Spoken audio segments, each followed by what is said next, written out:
네, 며칠째 지역을 옮겨가면서 도깨비 폭우가 퍼붓고 있습니다. 특히 이미 이틀 동안 많은 비가 내린 경기 북부에는 밤사이에 또 극한호우가 쏟아졌죠. 추가 피해가 우려됩니다. 김진도 기상재난 전문기자와 자세한 내용 짚어보도록 하겠습니다. 어서 오십시오. 안녕하세요. 네, 지금 서울에도 오늘 오전 7시 20분을 이후로 다시 호우경보가 발령이 된 상태인데 그렇습니다. 네, 이 부분을 좀 짚어주시죠. 우선은 지금 강한 비구름이 수도권을 중심으로 분포를 하고 있습니다. 네. 특히 경기 북부에 이어서 강한 비구름, 아주 강한 비구름들이 서서히 남쪽으로 이동하는 모습을 보일 수가 있고요. 네. 새벽에 주로 경기 북부였다면 아침 무렵에는 방금 말씀하셨듯이 서울에도 호우 경보가 내려졌고요. 지금 가장 강한 비가 내리는 지역은 경기 남부 지역입니다. 네. 제가 그래픽 준비했는데 잠깐 이걸 보면서 설명을 드리겠습니다. 네. 현재 우리나라 주변의 레이더 영상을 준비를 했는데요. 레이더 네. 영상이라는 게 결론적으로는 우리나라 주변에 어느 지역에 가장 강한 비구름이 지나가는가를 보여주는 겁니다. 준비가 된 대로 제가 설명을 드리겠습니다. 네.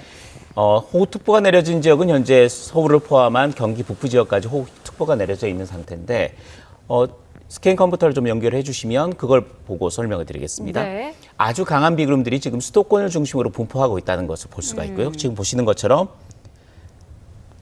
이 보라색으로 표시된 부분은 시간당 50mm 이상의 강한 비가 내리는 지역입니다. 네. 조금 더 확대해 보겠습니다. 결론적으로 아주 강한 비구름이 우리나라 주변의 동서로 길게 중부지방을 중심으로 분포를 하고 있는데 네. 보시는 것처럼 이렇게 자주색의 강한 비구름은 시간당 50mm 이상, 노란색에 이렇게 붉은색이 표시된 부분들은 지금 서울 지역인데 네. 시간당 30mm 정도의 비가 내리는 지역입니다. 실제로 가장 강한 비가 내리는 지역이 지금 서울에서 경기 북부에서 서울을 거쳐서 지금은 경기 남부로 이동을 하고 있고 네. 특히 보시는 것처럼 서해상에 또 다시 강하게 발달한 비구름이 북동진을 하고 있거든요. 네. 이것 때문에 앞으로는 충청도 지역 그리고 경기 남부 지역을 중심으로 해서 아주 강한 비가 내릴 가능성이 무척 높습니다. 네. 실제로 지금 시간당 강우량을 보면 가장 강한 비가 내리는 지역이 경기도 화성입니다. 그러니까 경기도 화성 지역에는 시간당 72mm.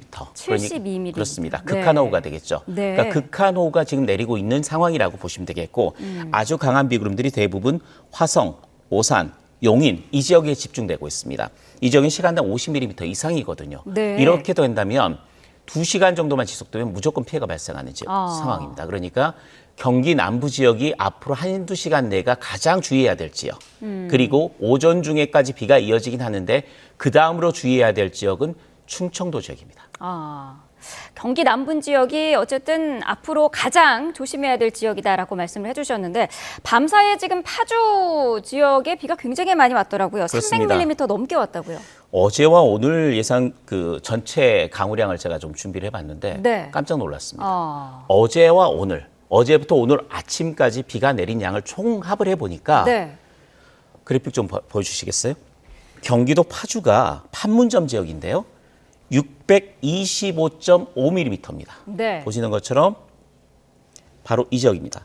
판문점 지역이 625.5mm. 파주 지역에도 581.6mm의 비가 왔습니다. 그러니까 경기 북부 특히 파주 지역에는 500에서 600mm의 비가 이틀 동안 쏟아진 겁니다. 그러니까 정말로 극한호우가 계속해서 이어졌다. 네. 어제와 오늘 이틀 동안 극한호우가 경기 북부 지역에는 계속 이어졌다라고 보시면 되겠고요. 서울은 비가 얼마나 왔을까요? 서울 지역도 꽤 많은 비가 내렸습니다. 네. 어제와 오늘 비가 내렸는데 물론 경기 북부 지역보다는 좀 덜하긴 합니다만은 노원구 지역이 가장 많이 왔는데 167.5mm. 서울에도 공식 기록으로 151.6mm 비가 내렸습니다. 그러니까 경기 북부 지역에는 500~600mm, 네. 그리고 서울 지역에도 150mm 안팎의 큰 비가 어제와 오늘 이틀 동안 내렸다라고 보시면 됩니다. 이렇게 단기간에 이렇게 쏟아부은 적이 좀 있었습니까? 굉장히 이례적인 것 같은데요. 과거에도 이런 일은 있었죠. 서울에도 시간당 100mm의 비가 내리면서 강남역 부분이 침수가 되고 네. 또 그 이전에는 광화문이 침수된 사례도 있었습니다. 근데 제가 올해 들어서 올해 장마에서 깜짝 놀란 거는 100mm 이상의 강수 강도를 보이는 비가 잦아졌다는 이야기입니다. 아하. 특히 남부지방 같은 경우에는 200년 빈도, 그러니까 200년 만에 한번 볼까 말까한 강한 비가 내리기도 했잖아요. 네. 서울 지역에도 수도권 지역에도 100mm 이상의 비가 수시로 나타나는 게 어제와 오늘 계속 보여진다는 이야기입니다. 그러니까 이번 장마는 극한호우라는 말이 어울릴 정도의 강도의 비, 그러니까 시간당 50mm, 3시간에 90mm 비가 내렸다거나 네. 1시간에 72mm 이상의 비가 내리는 일이 굉장히 잦아진, 처음으로 굉장히 전국적으로 극한호우가 빈발하는 해로 기록될 가능성이 높아 보입니다. 네, 어제도 그렇고 오늘도 그렇고 뭐 시간당 70mm 이상의 강한 비가 내린다 이런 이야기가 나오고 있는데 네. 사실 30mm 이상만 와도 앞을 분간하기가 힘든데 30mm 이상의 비만 해도 네. 와이퍼를 굉장히 세게 돌려야지만 앞을 분간할 수 있는 정도. 네. 시간당 50mm 이상의 비가 내리면 시야를 확보하기 어렵기 때문에 차 운행이 안 되는 정도입니다. 그런데 시간당 70mm의 비라면 본격적으로 하천변이 침수가 되기 시작하면서 침수 피해가 나타나는 거고요. 100mm의 비가 내린다면 도심도 순식간에 물바다로 변할 수밖에 없는 그런 강력한 폭우입니다. 네. 그런 강도의 폭우가 남부에 이어서 중부까지 올라왔고 중부에서는 특히 경기 북부 지역에는 이틀 연속 계속됐다라는 게 굉장히 특이한 상황입니다. 그렇군요. 최근에 또 비 내리는 거를 보면은 한 곳에 물폭탄을 쏟아붓고 또 조금 이동해서 또 네. 물폭탄 쏟아붓고 이런 식으로 좀 짧은 곳을 왔다 갔다 하는 그런 경향이 있는 것 같아요. 그렇습니다. 도깨비 장마라는 말씀을 하셨는데 신출 규모를 한다라는 게 도깨비죠. 그러니까 지역을 옮겨 다니면서 내린다는 거죠. 네. 과거에는 중부와 남부를 오르내리면서 내리는 비는 게릴라 호우라고 저희들이 이름을 붙였었는데 네. 이번 같은 경우 경기 북부 지역에서 서울로 내려왔다가 다시 경기 북부로 올라간 뒤에 다시 서울을 거쳐서 경기 남부까지 내려가는 수도권 내에서도 움직임이 굉장히 작은 좁은 위도상에서 움직이면서 네. 계속해서 많은 비를 쏟아붓는다는 거죠. 그러니까 강한 정체 전선이 주로 수도권 지역과 영서 지역으로 걸치면서 그 지역에서 조금씩의 진폭, 그러니까 약간의 오르내림을 통해서 수도권 지역에만 계속해서 강한 비를 쏟아붓는 네. 그런 부분을 통틀어서 저희들이 도깨비 장마라고 이야기를 하는 거고요. 이렇게 많은 비가 좁은 지역에 계속 집중이 됐기 때문에 이 지역에는 홍수 경보도 내려주는 거고 네. 지하철 같은 경우 지연 운항을 할 수밖에 없는 그런 상황이 됐다고 봅니다. 이런 띠 형태의 장마가 나타나는 이유가 있을까요? 그렇습니다. 이제 장마의 후반기입니다. 장마의 후반기라는 것은 장마 전선이 북한 지방으로 밀려 올라가면서 장마가 끝나거든요. 네. 그때부터는 본격적인 무더위가 시작이 되는 건데 밀려 올라간다는 것은 무더위를 몰고는 뜨겁고 습한 성질을 지닌 북태평양 고기압이 그만큼 확장한다는 겁니다. 네. 그러니까 남부지방, 이틀 전에 남부지방에 비를 뿌렸던 장마전선이 지금은 중부지방에 올라와 있다는 게 북태평양 고기압이 그만큼 확장을 했다는 거고 어느 정도 세력을 유지했다라는 이야기거든요. 네. 그 상황에서 북쪽에서 상층에 찬 공기가 내려온다면 아주 좁은 지역에서 강력한 폭우 구름들이 발생할 수가 있습니다. 그런 현상이 어제와 오늘 이틀 나타났던 거고요. 네. 그제 상황을 보면 남부지방에서 그 경계가 부딪혔기 때문에 또다시 그런 현상이 나타났고 그게 지금은 중부지방으로 올라간 상태고 오늘 낮 동안에는 다시 조금 남쪽으로 내려가면서 네. 충청 지역 그리고 남부지방까지 내일까지 영향을 한 차례 정도 더 줄 가능성이 높습니다. 그렇군요. 지금 뭐 저희가 중규모 저기압으로 지금 명칭을 설명을 드리고 있는데 이런 형태 같은 경우에는 예측하기도 상당히 어렵다고 해요. 그렇습니다. 중규모 저기압이라는 거는 어떻게 보면요.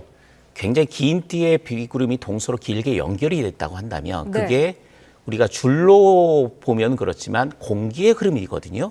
공기의 흐름인데 이 공기의 흐름이 이렇게 굉장히 장거리에 연결되기가 어렵습니다. 네. 그런데 중간중간에 매듭이 있다고 한번 생각을 해보십시오.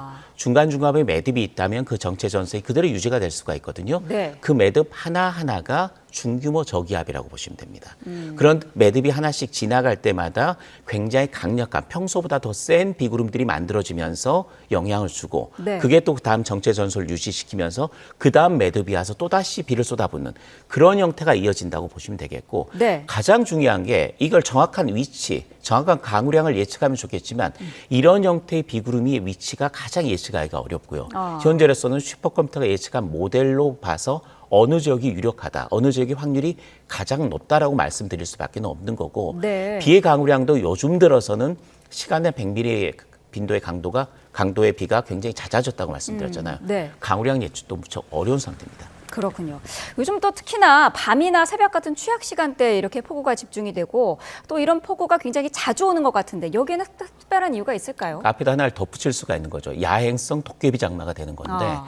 결론적으로 아까 말씀드렸듯이 뜨거운 공기와 차가운 공기의 그 온도차 때문에 비구름이 강력하게 발달하는 건데 야간이 되면 상층 찬 공기가 조금 더 강력해집니다. 그러니까 네. 뜨거운 공기와의 온도차에서 온도차가 더 심해지면서 더 강력한 비구름들이 발달하기 때문에 밤사이 굉장히 강하게 발달한 비가 영향을 주다가 새벽부터 영향을 주다가 오전까지 이어지고 낮 동안 잠시 소강 상태를 보이다가 다시 발달하는 그런 형태를 보이는 경우가 많습니다. 네, 이번에 또 낙뢰도 굉장히 많이 발생을 그렇습니다. 했습니다. 남부지방에 4,000번이 넘는 낙뢰가 발생했다고요. 그렇죠. 한 달에 내릴 낙뢰가 하루 만에 쳤던 건데 네. 중요한 건 뭐냐면 이렇게 강력한 온도차가 큰 공기들이 만나면 비구름이 폭발적으로 발달하는데 네. 하층에서부터 상층까지가 비구름이 가득 차게 됩니다. 그런 경우에는 낙뢰 현상이 자주 발생하게 되는 거고 네. 그만큼 강력한 비구름들이 그 지역에 만들어졌기 때문에 극한호우가 동반되면서 극한호우는 항상 두 가지를 동반합니다. 강풍과 낙뢰입니다. 따라서 극한호우가 내려질 때는 야외 외출 되도록 자제하셔야 되겠고요. 네. 특히 극한호우가 잠시 주춤한다고 해서 등산을 가거나 특히 암벽 등산을 하는 경우에는 굉장히 사고 위험이 높기 때문에 각별히 네. 주의하셔야 합니다. 네, 이렇게 물폭탄이 쏟아지면서 침수 위험성이 커진 지역이 굉장히 많아요. 그렇습니다. 그만큼 토양이 함유할 수 있는 수분을 함유할 수 있는 능력을 벗어났다고 생각을 하시면 됩니다. 네. 그러니까 기본적으로 워낙 강한 비가 쏟아지고 나면 본격적으로 배수 용량을 넘어서기 때문에 네. 침수가 시작이 되는데 대부분의 도심 지역은 100년 홍수, 80년에서 100년 정도 그 정도의 비가 내리는 상황을 가정을 합니다. 네. 그래서 배수시설을 준비를 하는데 200년 빈도의 강수가 내렸단 말이죠. 200년만 한 번 볼까 말까 비가 내렸다면 그거는 그 지역이 상정해 놓은 배수 용량을 넘어선 겁니다. 아하. 따라서 그런 정도의 비가 내리면 침수 피해를 피할 수가 없는 상황이 돼버리는 거고요. 네. 그 다음에는 이제 토양도 이미 물을 머금을 대로 머금었기 때문에 조금의 더 강한 비가 한 차례 정도 더 내리고 나면 바로 붕괴로 이어집니다. 그래서 축대 붕괴와 산사태 위험이 굉장히 높아진 상황이라고 생각을 하시면 됩니다. 네, 지금 뭐 경기 북부, 강원 서부 지역에서 폭우가 쏟아지면서 춘천댐 그리고 네. 이암댐 같은 상류 지역의 댐도 방류를 시작했다고 하는데 이거는 괜찮은 건가요? 지금 물을 비워야 할 겁니다. 네. 왜냐하면 이게 장마가 끝난 게 아니고 앞으로 다음 주 초반까지 중부지방을 중심으로 한두 차례 정도 더 강한 비가 내릴 가능성 남아 있습니다. 네. 그렇게 된다면 특히 그 지역이 어디냐면 경기 북부, 휴전선 부근이 될 가능성이 높거든요. 그래서 뭐 북한에서부터 댐을 방류할 수도 있고요. 네. 우리도 이미 그 정도 비가 내릴 그 상황을 가정을 해서 물을 비워놔야지 다음 물을 담을 수가 있는 겁니다. 그래서 네. 어쩔 수 없이 지금 댐이 방류를 할 수밖에 없는 경기 북부 지역에 워낙 많은 비가 내렸고 강원 영서 지역에도 내렸고요. 또 우리나라에 내렸다면 북한 휴전선 부근 위쪽에도 강한 비가 내렸을 가능성이 무척 높은 상태이기 때문에 네. 이런 부분을 고려해서 지금 댐을 어느 정도 비워놓는 작업이라고 보시면 됩니다. 네, 저희가 뭐 오늘 오전에 나온 소식을 이제 보면은 북한의 환강댐도 방류를 할 그렇습니다. 징후가 포착이 됐다 이런 얘기가 나오고 있는데 그러면은 북에서 이제 방류를 하고 그 내용물을 이제 뭐 춘천댐이나 군함댐에서, 네. 예 그런 것도 이제 계속 이제 내려올 텐데 그런 부분에 대한 대비도 상당히 필요할 것 같아요. 그래서 환강댐의 수위를 방류를 했는지를 보는 거고요. 네. 환강댐이 방류를 했다면 우리도 군남댐 같은 걸 미리 열어서 물을 비워줘야 됩니다. 그리고 더 중요한 거는 그렇게 환강댐, 국남댐 수문을 열게 되면 네. 임진강의 수위가 급격하게 높아지게 됩니다. 따라서 임진강변 주변에 계시는 분들은 안전한 지대로 대피를 하셔야 되겠고 네. 특히 지금 같은 경우에는 강가나 계곡가로 캠핑을 가시는 거는 극도로 자제하셔야 됩니다. 네. 지금 뭐 비가 이 정도면은 사실 거의 뭐 태풍급으로 오고 있다라고 해도 그렇죠. 과언이 아닌데 태풍 소식은 없습니까? 태풍 소식이 아직까지 슈퍼컴퓨터 예측 모델에서 보이는 게 좀 문제입니다. 다음 주 후반 정도면 태풍이 장마가 끝나게 될 건데 네. 그 위에 태풍이 하나 중국 쪽으로 들어간 뒤에 우리나라 서쪽으로 약간 올라올 가능성을 지금 여러 모델들이 모의를 하고 있거든요. 네. 잠깐 그래픽 보고 설명을 드리겠습니다. 네. 제가 지금 보여드릴 거는 ECMWF라고 유럽 중기청의 슈퍼컴퓨터 예측 모델입니다. 그런데 그걸 보면 지금 장마 전선의 그림만 모양만을 모사를 하고 있는데 다음 주가 되면 상황이 약간 달라집니다. 우리나라 표시해드리면 지금 여기가 우리나라고요. 이렇게 장마 전선이 현재 우리나라에 영향을 주고 있는 모습 볼 수가 있습니다. 네. 그런데 조금 올린 뒤에 다음 주로 한번 가보겠습니다. 남쪽에 태풍이 보입니다. 네. 이 어쨌든 태풍이 직접적인 영향은 없는 거고요. 그렇습니다. 네. 이게 우리나라 주변에 북태평양 고기에 확장하기 때문에 이게 우리나라로 북상할 가능성은 상당히 낮습니다. 네. 그런데 이게 중국 내륙으로 들어온 뒤에 약화되면서 이렇게 올라갈 가능성이 있어서 서해상 같은 경우 파고가 굉장히 높아질 가능성이 있습니다. 네. 그 시기가 지금 25일에서 26일 사이, 그러니까 다음 주 목요일이나 금요일 정도가 된다는 이야기입니다. 네. 이렇게 이동을 한다는 이야기죠. 그러니까 중국 내륙으로 들어간 뒤에 산둥반도를 거쳐서 이렇게 북한 위쪽으로 올라갈 가능성이 높다. 그런데 우리나라 주변까지 올라온 상당히 큰 태풍, 첫 번째 태풍이 될 가능성이 높다라는 이야기죠. 이것 때문에 지금 중국에서도 긴장한 상태에서 보고 있는 거고, 네. 이 모델 같은 경우에는 현재 우리나라 중국의 상륙에서 우리나라에 큰 영향은 없는 걸로 보지만, 네. 우리나라의 기상청의 모델이나 또 다른 모델 같은 경우 일부가 우리나라 부근까지 올라올 가능성도 모사를 하고 있기 때문에 아하. 아직까지 다음 주이기 때문에 신뢰성은 상당히 떨어집니다. 네. 하지만 장마 이후에, 장마 폭우 이후에 하나 정도는 더 체크해야 될 포인트가 생겼다고 말씀드릴 수가 있습니다. 그렇군요. 어쨌든 직접적인 영향은 아직까지는 없어 보입니다만은 그럴 경로를 확률이 계속해서 높습니다. 지켜봐야 하는 그런 상황이고, 자 지금 장마의 그런 형태, 띠 형태의 장마 전선이 짧게 이제 오르내리는 그런 네네. 장마의 이런 현상이 앞으로도 그러면 계속 이어질까요? 우선은 오늘과 내일 사이에는 이 장마 전선이 수도권에 머물다가 남쪽으로 내려갈 가능성이 높습니다. 그러니까 제가 아까 말씀드렸듯이 앞으로는 경기 남부 지역이 지금 가장 강한 비가 내리고요. 네. 오늘 낮 동안에는 수도권보다는 오히려 그 충청권 지역, 충청권 지역이 굉장히 강한 비. 그러니까 이 비구름이 그대로 머물면서 북동진을 하는 게 아니라 전체적으로 약간 남동진을 하는 형태. 그러니까 네. 충청 지역이 가로 걸릴 가능성이 높고요. 그 이후에는 조금 더 내려갑니다. 전북, 경북까지 영향을 줄 가능성 남아있는 상태입니다. 그래서 네. 내일까지는 잠깐 장마 전선이 남쪽에 머물 가능성이 있다.